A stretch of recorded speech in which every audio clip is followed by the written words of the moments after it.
It's very rarely that an actor is called to have a conversation with a mystic guru. People find it, why an actor? Well, I'm a seeker of truth, I'm a seeker of the mysteries of life. Apart from that, Pallavi is a very dear friend, we know each other for a long time. And when I read this book a few days back, I was very intrigued that she has sorted out her life. I met Sadhguru a few years ago, and my life changed so dramatically. Sadhguru is not just inspirational. He is a living example of how effective the human birth can be.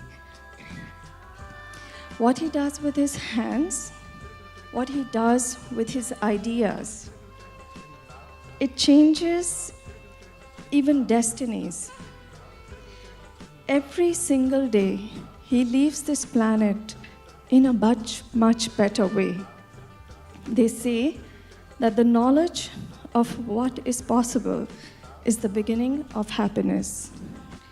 Here in this book lies what is possible, a possibility, yours and that of a master's. We have chosen the theme of this book to start today's conversation with Sadhguru, and I really can't think of a better person to do this than Anupam Kher.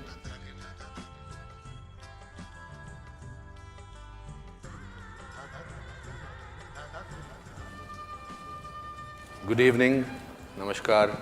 I must clarify beforehand that my questions do not need to necessarily make me out to be an intelligent man. I don't want to be intelligent or to be taken so seriously that that's Sadhguru's responsibility to answer them. My questions will have the curiosity of a child who wants to sort of know, maybe I'm representing all of you, but I don't mind making a fool of myself as long as I get some answers. You're in a very advantageous position. That is because there can be nothing wrong with a question, only answers are a problem. Okay.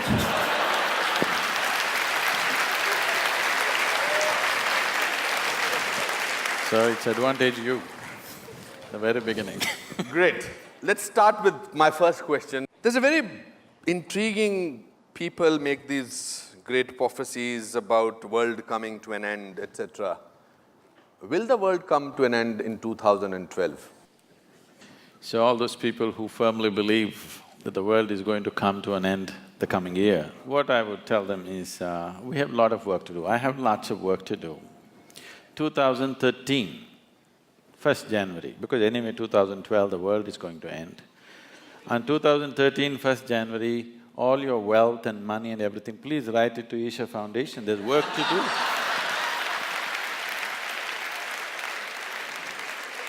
The world is anyway going to end, what are you going to do with your money?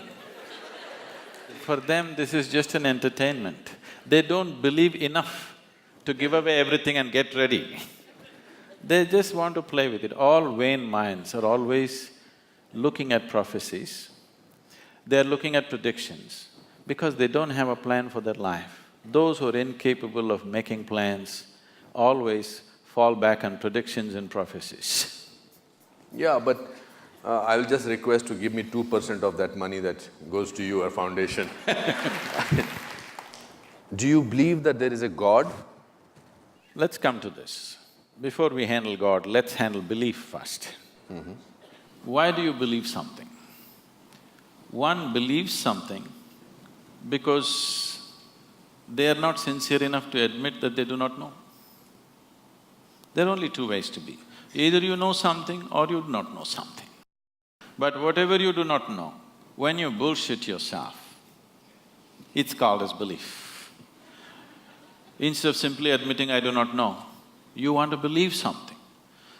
Somebody believes there is God, somebody believes there is no God.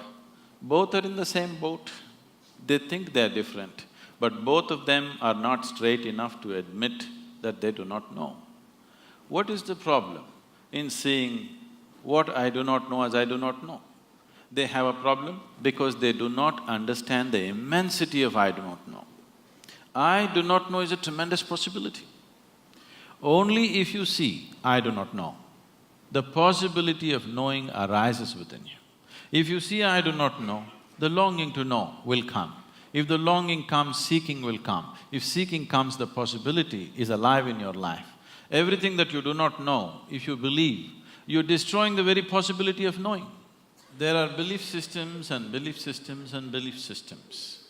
But at the same time, the idea of God is universal. Why this has come is, it is perfectly all right for people to create a God.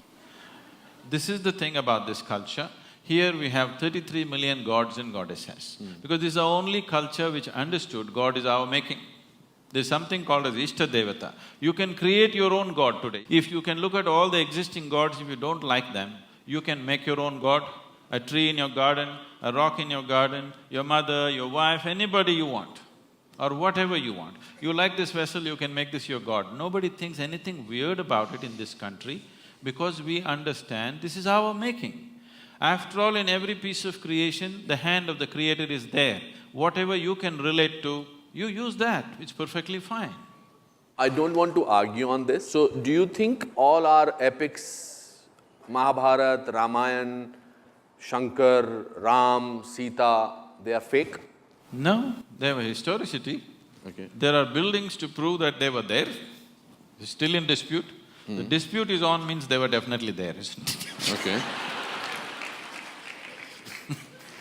No, I will still want to probe a little further on this topic. We have a major mandir, masjid issue, Ayodhya issue, etc. We are still fighting about that. So, why is all that fighting going on? If there is no God, or if there is a I did not belief. say that. No, you said there is a belief, people needed somebody as a belief of God. All the fight in the world is not between good and evil as people project it to be. All the fight in the world is between one man's belief versus another man's belief. If you saw, I really do not know, you wouldn't fight with anybody. Because you believe one thing and somebody believes something else, you're invariably going to fight today or tomorrow. It's just a question if you can manage them for some time. Someday it'll spill out on the street. There was a time when people worked with the instrument of belief, when the human intellect was in a certain way. Today it is time there is substantial intellect on the planet. Today it is time that we establish a certain level of seeking in a human being rather than just pumping him up with belief. Why do people believe you? Who said they believe me? This is a huge full house. No, they're looking… Everybody is they're clapping. sitting there evaluating every word that I say. I don't think they believe whatever I say. To me, they look smart enough to understand and evaluate. I have performed in this auditorium, it's never been so full.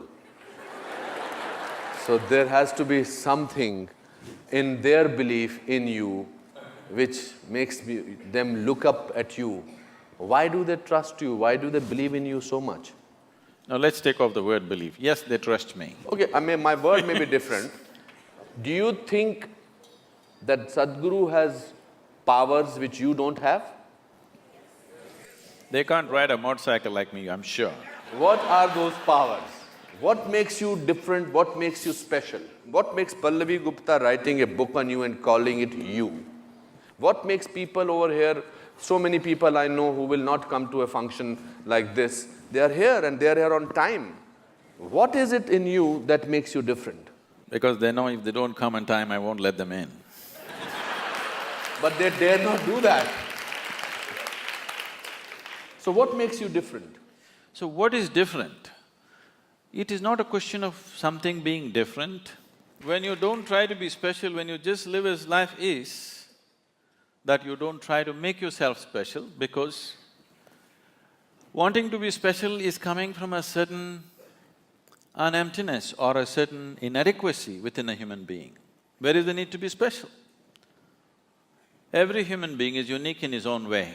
If he tries to be special, he'll only end up aping somebody, he will not be himself.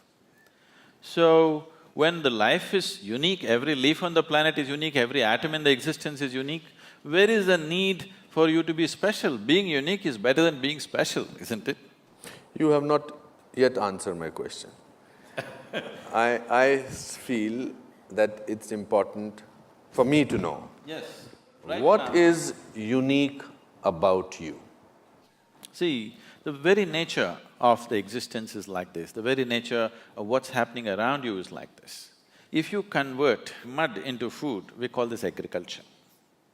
It's the same mud. Can you eat the mud? Can you take it on your plate and eat it? No. But if you wait, you put a seed and wait, the same mud becomes food, and how we value it and eat it. But it is something else, but when you eat it, it becomes flesh and bone, it becomes you, and it's so valuable for you and so many other people. So this is the way of the life. What is filth will become a flower, if only you mature it in the right direction.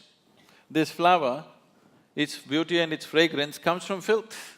The more filth you put at the root, better the flowers will grow. So, the question is not about what is different, the question is not about what is special, the question is just about will you allow yourself to mature or will you let yourself just roll in filth? I feel very proud to be an Indian, and I'm sure a lot of people feel. But corruption bothers me, and I'm sure you also spoke about it. Do you think spirituality can help get rid of corruption to some extent? So let's understand this corruption properly in its right perspective.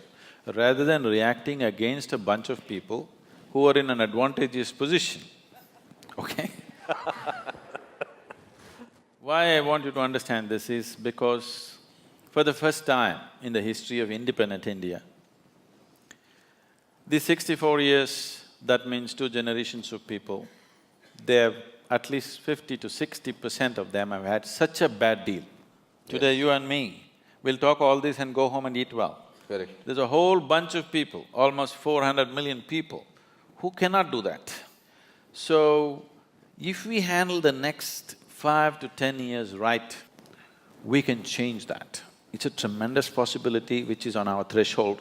There's an economic possibility sitting on the threshold. If we conduct this right, we can change their lives. Those people who have not eaten properly, those children who are malnourished, which have the highest level of malnourishment, those who are not educated, those who don't have opportunities, those who are in that horrible social and economic pit, their lives can change in the next 5 to 10 years if we conduct our act right.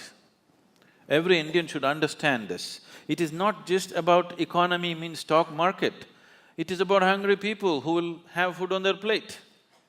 Economy does not mean stock market, economy does not mean foreign cars coming into India, economy does not mean you wear better clothes or this and that. Improving economy means there will be no hungry children in the country, which is something all of us should do something about. And that possibility is being jeopardized. Wherever I go, I speak to various economic and political leaders around the world, everybody says, we want to come to India, India is a big possibility, but the humiliation of corruption, we can't bear it. Because it's not just about money, they're willing to pay a percentage and get the work done, but the humiliation that they put through on a daily basis, which we have gotten used to, they're not willing to go through that. They said, it doesn't matter if we don't do business, but we don't want to come there and go through all that rubbish. So, this possibility is being jeopardized by a handful of people, or it is wrong to say it's a handful of people, it's a nation full of corruption. Correct. Because how many people in Mumbai streets, if there is no policeman, will stop at the red light? I think only 10% will stop. So these 90% are corrupt people. If you make them the chief ministers and prime ministers, you know what they will do? So instead of just calling it by one bad word called corruption, we need to understand, we as a society are trying to move from a feudalistic way of managing our lives to a democratic way. The democratic way has still not sunk into us. So I am saying in our psyche, we are still feudalistic in nature, but we are trying to run a democracy.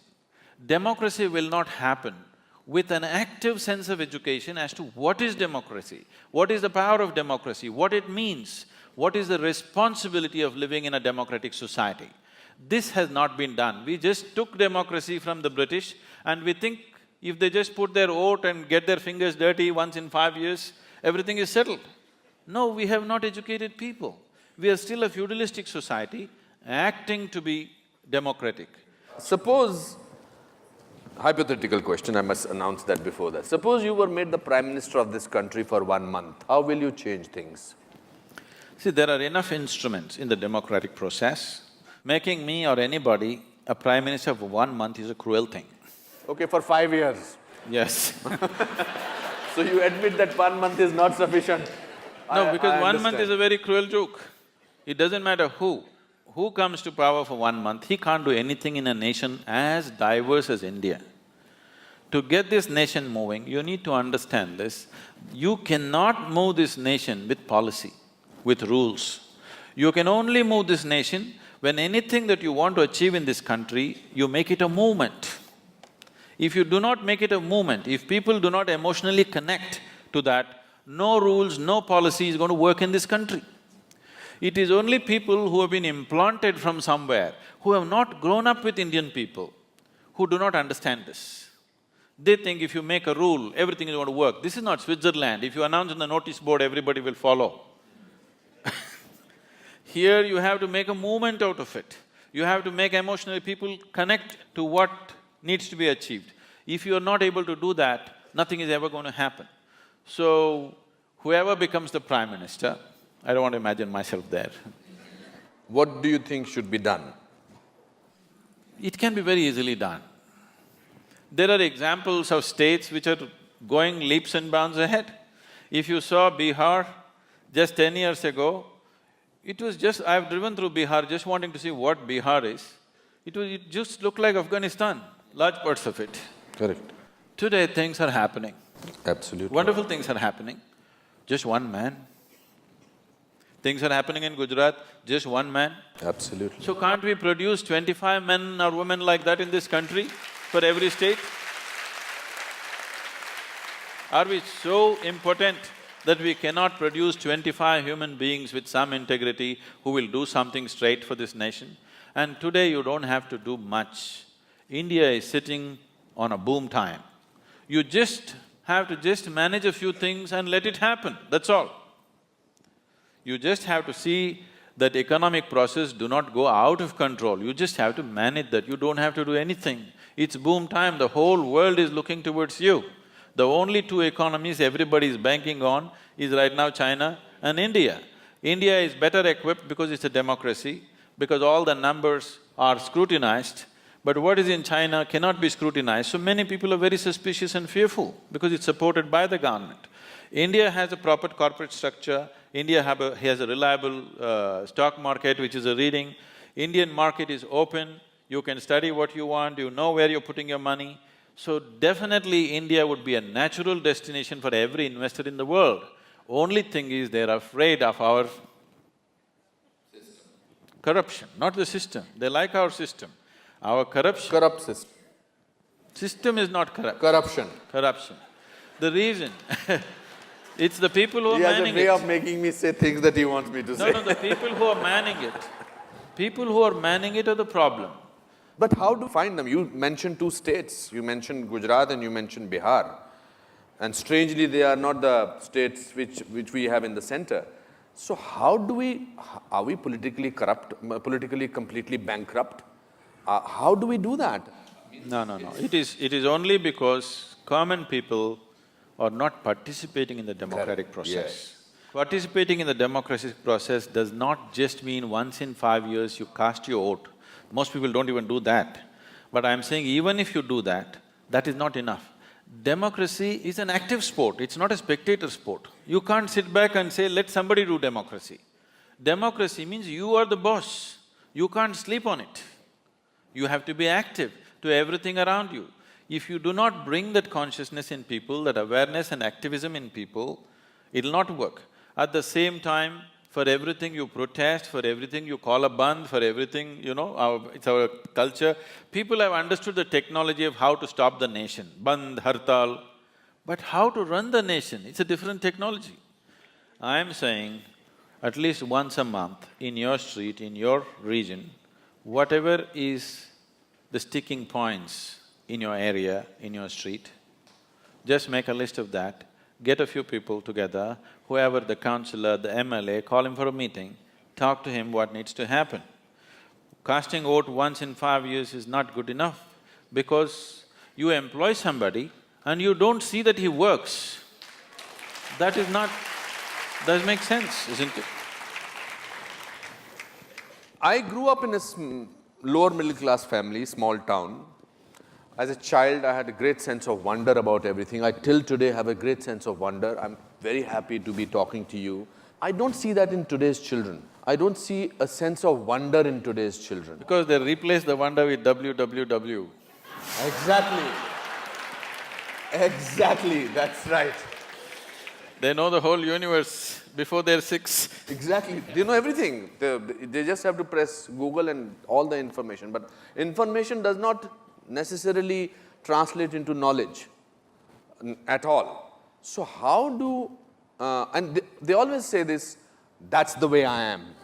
I don't see… my grandfather even at the age of 84 said, that's the way I am. So what is this, that's the way I am? I'm bored, dude, cool. I think that to be bad is being cool. If you say I'm a good man, he's a boring man. Usually they are. Yeah, they are for the world, for the marketing part of it. The breaking news after every 15 minutes for millions of channels is never about good things. It's only about disaster, rape, swindling of money. We are marketing fear.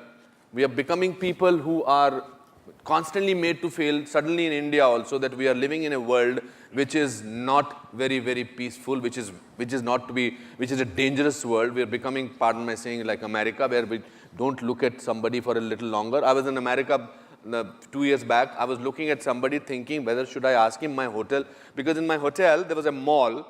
So I went into the mall, and when I came out, I could not see my hotel because I must have got out from somewhere else. So I was looking at somebody to ask him whether should I ask him where my hotel is. So he said, what are you staring at? I, being an actor, I said, am I staring at you, sir? I'm sorry. I did not know I was staring at you. Poor fellow actually dropped me to my hotel.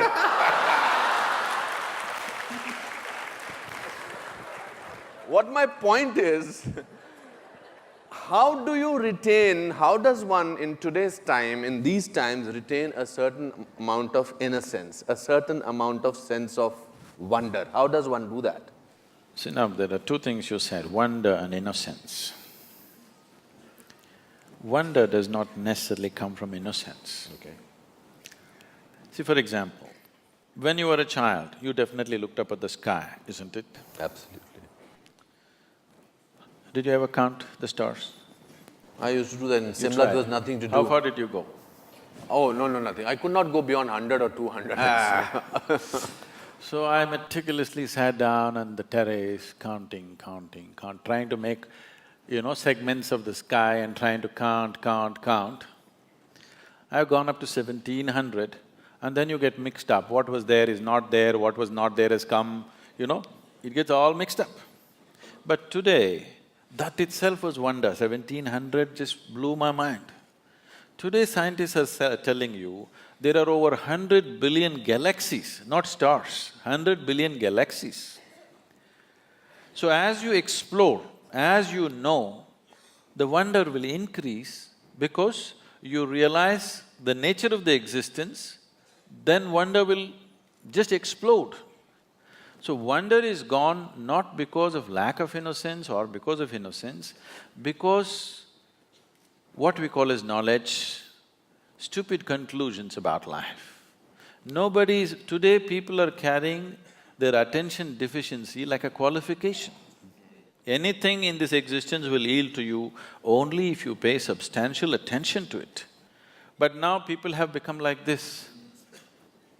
They can't look at anything, everything is check.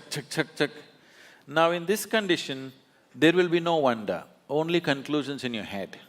There is no perception, there is only, monologues going on in your head.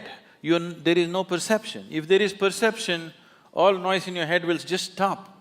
If you're looking at something absolutely beautiful and engaging, everything stops. Why people are enjoying your cinema is just this, you switch off the lights, they focus on the thing for those whatever few minutes or 90 minutes or whatever, their usual monologues are gone, something else is happening.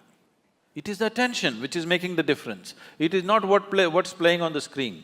It is what is playing on the screen is instrumental in grabbing the attention, but it is the attention, continuous attention, which is making the experience of being there. So, this is a rudimentary form of meditation.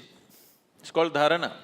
So how does one in today's time retain that attention span? One simple thing is, everybody must do something about themselves. Every child, every school should bring this dimension that a child is required to pay attention to something continuously. It could be music, it could be dance. See, you cannot do music or dance unless you pay attention to it, you know. You'll make a fool of yourself if you do not pay enough attention. But you can pass an examination without attention, understand? That's right. I've seen this simple thing. Children came to us, we have a Isha home school, which is done in a very different way. I one day went to the assembly, all these 6.5-year-old kids, they're all like this, like this, like this. I said, why are the kids like broken tops? Why are they shaking around like this? Then I just brought this thing, simply every day in the morning, Sari Gama Pada Nisa, 15 minutes, everybody must do. You go there after 2 months, they're all sitting like this. That's all it takes. You just take them into the jungle, make them walk for a night without torches, without cell phones, without anything, in a protected atmosphere, you will see within one night, there'll be a tremendous transformation in the sense of wonder in the child's life. But we are making them physically incapable of these things. Sitting just in front of the computer, they're becoming physically incapable. When physically it hurts, they will protest, they'll not do anything. So it's something that parents must take care of. Bringing up your child does not mean just sending him to school and getting marks and grades and nonsense. Your child in body and mind should grow up to full capabilities. That is when it will manifest in his life as success. Just marks will not manifest as success. For that, parents also have to be… Of course. Peaceful and restful. Do you get angry? You want me to right now? You can. It's not that I'm incapable of anger, I'm capable of everything. It is just that I have not given this privilege to anybody that they can make me angry, they can make me happy, they can make me unhappy, they can make me miserable. I have not given this privilege to anybody. If somebody need to be shouted at, boom, I'll go. So what makes you angry? It doesn't make me angry. If they need a shouting, I'll give it to them. See, there are different kinds of people in the world. There is somebody here, if I just look at them, they'll understand why they're being looked at. There's somebody else here, if you look at them, they'll just stare back at you. If you tell them gently, they will understand. There is somebody here, if you tell them gently, they won't get it, you have to shout at them. There's somebody else here, even if you shout, they won't get it, you have to knock them on the head and tell them. Different levels of sensitivity in the world. Your action should be appropriate to the situation in which you exist. I am not bound like this, I will not say this, I will be gentle, I will be nice, I have no such things. I am just appropriate to the situations in which I exist. What you need, I will do. If you need only shouting, I'll do. What's my problem? What's your shortcoming? My shortcoming is, I'm not tall enough. You're the tallest man right now you're here. We know that. I came little short. Do you feel lonely? When you're alone, if you feel lonely, obviously you're in bad company, isn't it?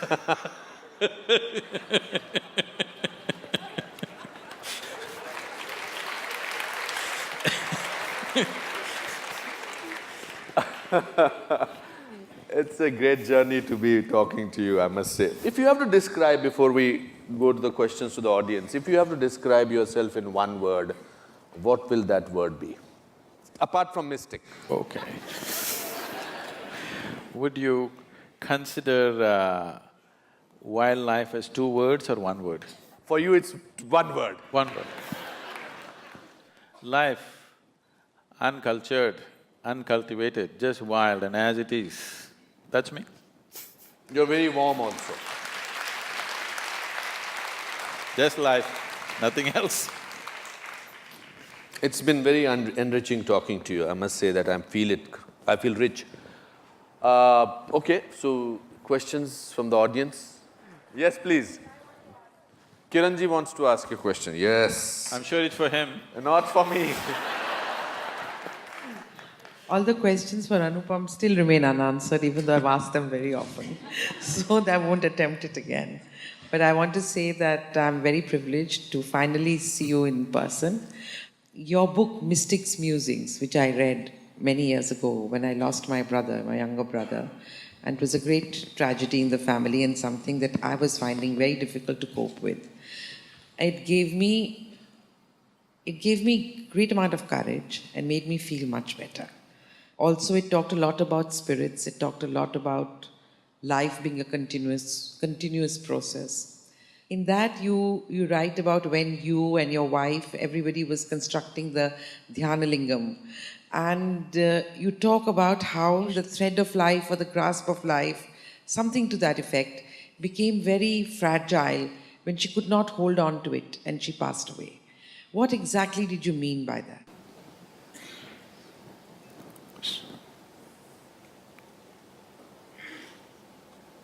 The life within you manages to stick to the physicality of who you are. Physicality is something that you gathered. It is not you, it is material. It is just a piece of this planet. What you gathered from the planet, if it has to stick to the life that you are, you must be in a certain level of reverberance. If you drop an intensity below a certain point, you can't hold it. That is called as dying of old age. If you have seen anybody close up who are dying of old age, you will see his eyes become feeble, life becomes feeble. It's like the body is struggling to hold it, but it can't hold because it's become too feeble. If the reverberation goes below a certain level of intensity, it can't stick to the body, it will leave.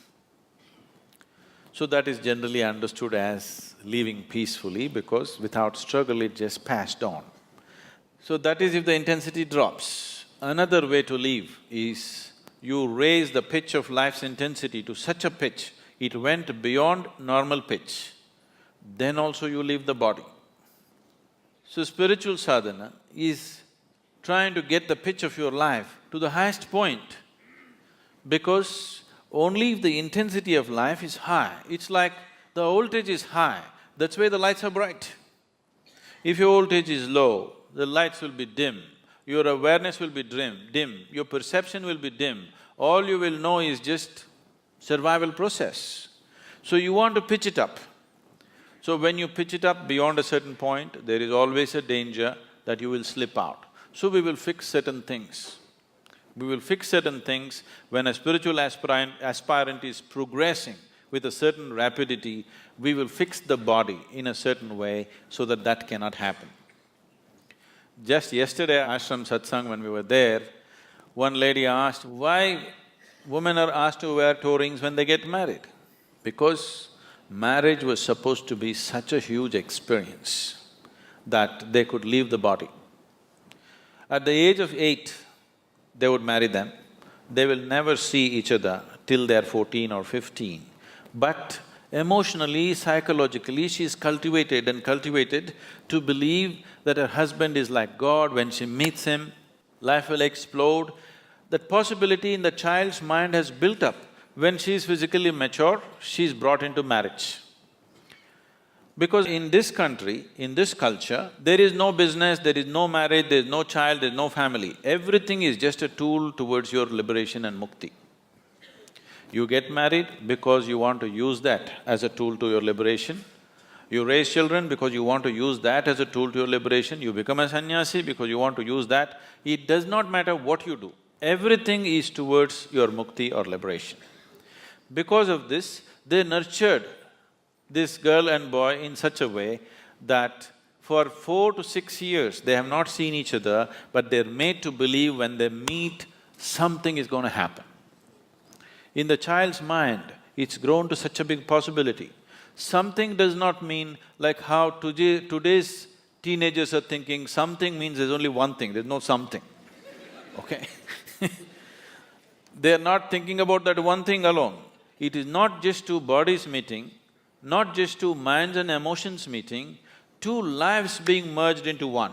So we created various devices, there's something called as Mangal Sutra.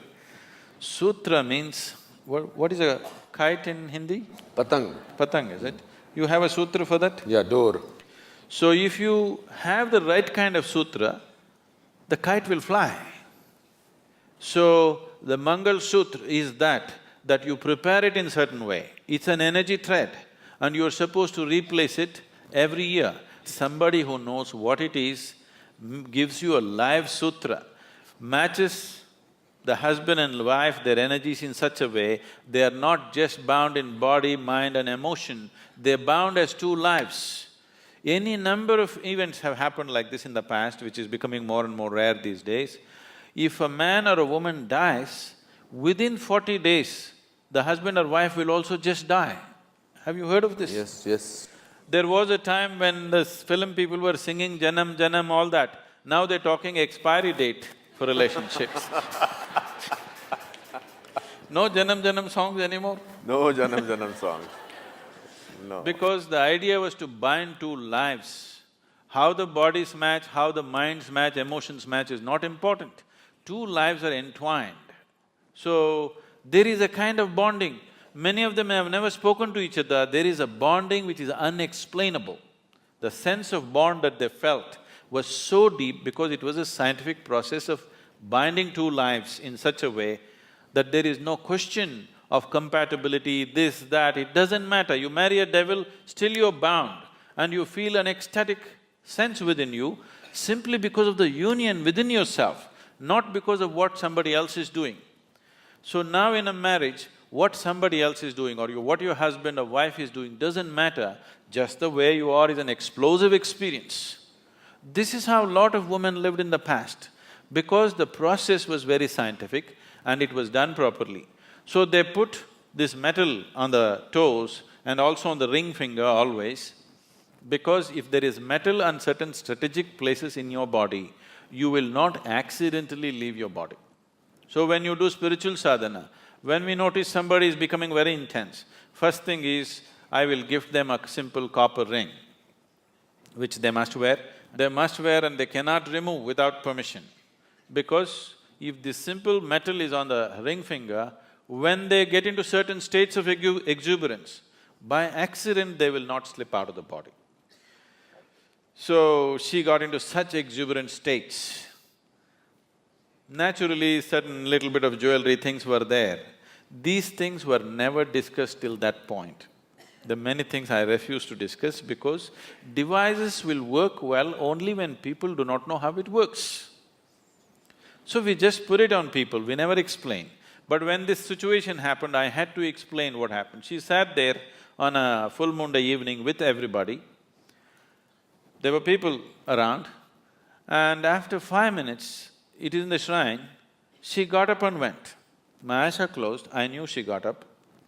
I got little irritated, because nobody ever gets up once they sit down. Till we say it is time, nobody ever gets up. And of all the people, my wife getting up and going, little irritation in me. Why is she getting up of all the people? Then I ignored it and I sat down. After 5 minutes, she came and sat down. In another 7, 8 minutes, she just went like that. When I looked, she was gone, with a big smile on her face. Then I looked, she has removed her nose ring, she's removed her bangles, she removed her toe rings. See, she did not know intellectually, but at that moment she felt this is what is stopping her. And she pulled out all those things, kept next to the wash basin and came back. And she sat down within 7, 8 minutes. But this is not something that happened accidentally. She announced this almost 9 months ahead of time. She had prepared my girl, who was only 7 years at that time, that she's going to leave in this month, but it happened 1 month early for various reasons, so that's a different aspect. But this is not new in this country. Any number of yogis just sit down announce to everybody and leave their body. She was not somebody who was steeped in spiritual sadhana. She's just a very alive, she's either up or down, you know. She's either absolutely exuberant or down. She doesn't know the in-between. She's not somebody whom you would consider a yogi or established in sadhana, nothing like that. She's a very exuberant person, and that's all it takes. That you're alive, that's all it takes. It's not that you know this or that, you're just 100% alive. That's the only qualification you need. And she started working towards it, she announced it 9 months ahead, we tried to sabotage it in so many ways to slow it down, but it went the way it went. Yes, please. At the Isha Yoga Center in Coimbatore, near the Samadhi of your wife, is a photograph which sent shivers down my spine. The feelings are of sheer ecstasy in my interpretation. How does one achieve that level of ecstasy in life? So every life that is here is capable of joy, is capable of blissfulness, is capable of ecstasy. The only problem is they're not able to sustain it. The problem is of sustainability. Everybody knows moments of all this. But to be there, you have not built the necessary foundations. See, if there is a wall, you can jump up and have a peep. Or you can go on a trampoline and have a little longer peep, but you'll come down. But if you build a ladder, which is not so romantic as jumping, but if you climb up, you're across the wall. Instead of calling it by different names like blissfulness, ecstasy, this, that, pleasantness, highest level of pleasantness, this is what every human being wants. If your body is pleasant, we say it is health. If it becomes very pleasant, we say it's pleasure. If your mind is pleasant, we say this is peace. If it becomes very pleasant, we say this is joy. If your emotions are pleasant, we say this is love. If it becomes very pleasant, we say it's compassion. If your very life energies are pleasant, we say this is bliss. If it is very pleasant, we say this is ecstasy. If your surroundings have become pleasant, we say you're a success. This is all every human being is seeking, isn't it? Nothing more. You want your insides pleasant, you want your outsides pleasant. This is all a human being is seeking. Outside pleasantness, you need people's cooperation. Yes? It is a craft. You have to arrange, you have to compromise, you have to deal with situations properly. Creating outside pleasantness is a certain talent, a certain capability. Not everybody is able to do the same thing on the outside. But when it comes to interiority, all of us are equally capable. Nobody has come better endowed than the other. Every human being is capable of the same thing in the inward dimension. So, somebody is sitting in a state of ecstasy, how to get there? Is it possible for me? Don't even ask the question, is it possible? If it is possible for me, it is for sure possible for you. But what I do on the outside, is it possible for you? Maybe, may not be. But what I do on the inside, is it possible for me? Definitely, definitely possible. Inner experience, nobody can be denied. External capabilities are different. So, what needs to be done? Whatever you've been through, the inner engineering is the fundamental. If you get this one thing right, you will naturally grow into that. The problem is, every day you keep undoing it. Do you understand? So every day in the morning you do this, now we are giving the Isha Kriya CD also all over Mumbai. But every day in the morning you give yourself a 3-minute crash course in inner engineering. You will see, in 3 months' time, you will be feeling very pleasant. In 6 months' time, if you simply look at a tree, you will burst into ecstasy. If you look at a cloud, you will burst into ecstasy. If you close your eyes, you will get there. No matter what, you just need an excuse. You will become like that, for sure. Because these are the fundamentals. That's why I'm saying it's engineering, because if you want to engineer something, you have to do it right, otherwise it'll not work. You can't somehow… See, you want to build this building, you can't somehow place something and hope it will stand. It will not stand. You have to place it in a certain way, then only the building stands up, isn't it? Similarly, you have to hold yourself in a certain way, then only this experience holds up. Otherwise, moments up and then down. Also, I feel, with your permission, I think if you depend on others to make you happy, I think there's a possibility you may not be happy. If you decide that you need to decide to be happy, then there is a possibility. Why are you underestimating her husband? Okay.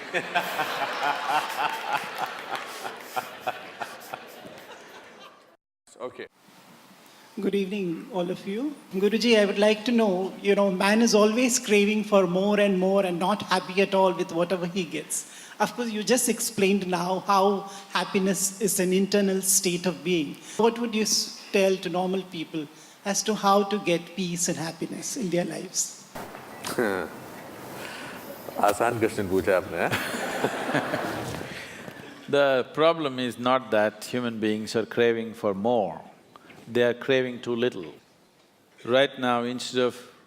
when human consciousness is able to grasp the whole cosmos, instead of craving for that, they're craving for an apartment in Mumbai.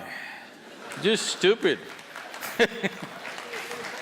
So their suffering is not because they're craving for more, they're craving for too little. They conjuice even in their craving. That is their problem. Please crave for everything, you will be wonderful. There'll be no misery. You're craving for little things, that's your problem. When such a big possibility is there, going for this is it's criminal, I would say. So it is because of this crime they're suffering, they're being punished for this crime, not for craving too much, they're not craving enough. When creation and creator is possible, they just want this little piece of property, that's all they're thinking of, they can't think beyond that, so they suffer. For limiting themselves, not because of craving for too much. Can I do a chant? Yes, please.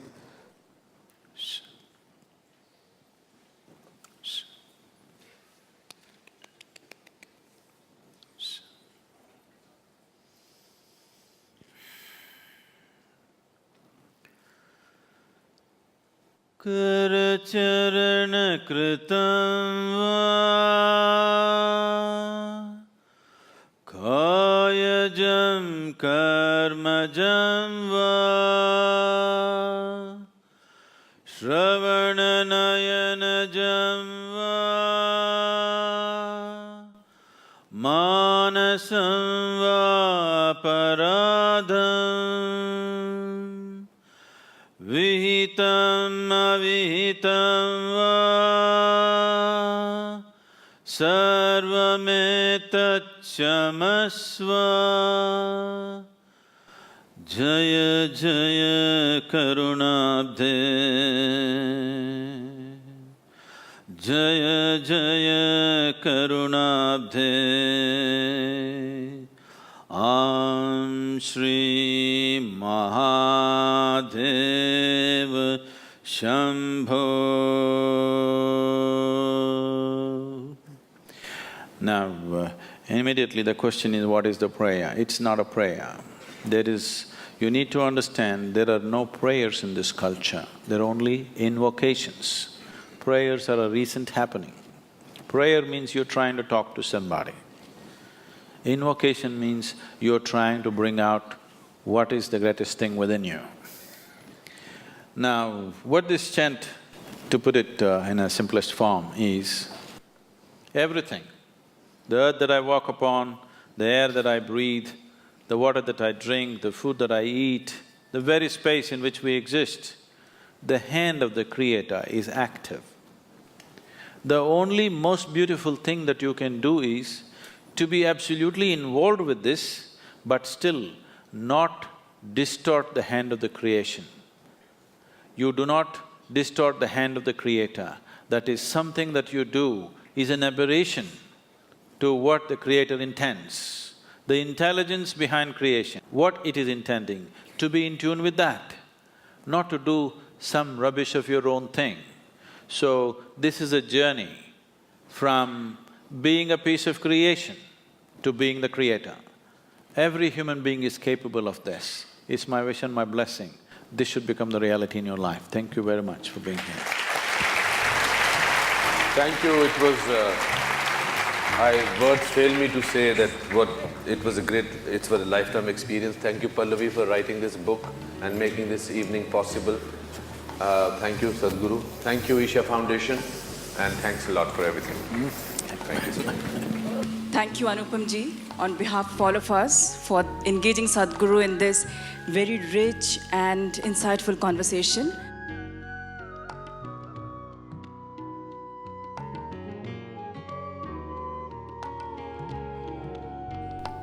This book, it is in fact a testimonial of a life that shows what is possible with this birth. All aspirations have their root in a possibility, and Sadhguru, in his turn, very easily offers his life to become a possibility in ours.